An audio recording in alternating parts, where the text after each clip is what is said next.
The next thing that I want to show is how data is added to Firestore when we add a new entry. So in the app, I can press this to add an entry once again, and then I can add a comment. And then when I press on the create button, then you can see that a new entry is added to Firestore, and it has these fields. And as you can see, here I'm storing a job ID, and this references a job document ID in the jobs collection. So this will match this document ID over here. And then I have a comment and then a start and an end field as well. And these values are stored as numbers. So let's take a look at the entry class, which is used as a data model for documents in this collection. So the entry class is over here, and as you can see, it declares 5 properties, and it also has from map and to map methods that we use when reading and writing data to Firestore. And one thing that I want to point out is that the type of the start and end properties is date time. But when I write these properties to Firestore, I convert them to a number using milliseconds since epoch. And then I do the opposite transformation when reading this out. And if we look at the documentation for this, we can find out that this number is the number of milliseconds since the Unix epoch, which is the 1st of January 1970. However, this is just an arbitrary choice, and I could have used a different representation if I wanted to. In fact, you could even store date-time objects directly in Firestore if you want to, as long as you are consistent with reading and writing with the same types. Next, let's look at the updated database class. And if I scroll to the bottom, here I can see that I have 3 new methods that I use to set an entry, delete an entry, and get a stream of entries.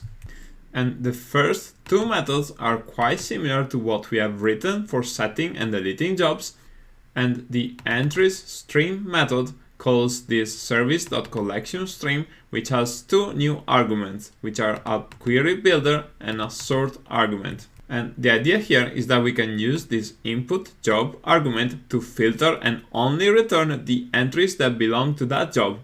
So if we want to return all the entries for the current user, then we can pass a null job.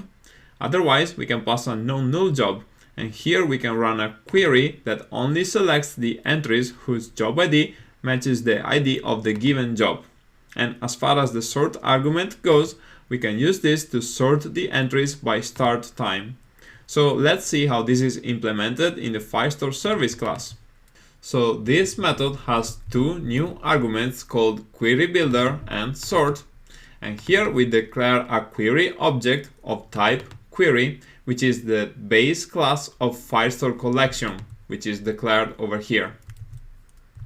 And if the query builder argument is not null, then we reassign the query object by applying the query builder like this. And this has the effect of filtering out all the objects that don't match the query. And then we can get all the snapshots, and then we can map them to return items of the desired type T by converting them with the builder argument. And finally, we can sort the results if a sort argument was provided, and then we return the result. So this code might look a little bit complicated, but it is fairly easy to use, and it allows us to perform filtering and sorting operations on collections. By the way, you can see that I've also added a document stream method, and we are not using this just yet, but I thought it would be useful to include it as it allows us to get a single document as a stream if we want to. And finally, I want to head back to the database class so that I can show you the updated delete job method. And here I have added a few lines of code that I use to delete all the entries that belong to a given job. And this works by getting the entries stream for that job and getting the first value, which is a future. And then I can delete all the entries one by one. And this is necessary because when I delete a job, I want all the corresponding entries to be deleted as well. And because entries are stored in a separate collection, then I need to delete them manually like this. And just to be clear, if we had chosen to store entries as a sub-collection for each job, then this code would not be needed, because deleting a job would result in all its sub-collections being deleted. But because entries are a separate collection, then we need to delete them explicitly. Okay, so this completes our overview of the changes to the database and model classes. So let's continue to the next video.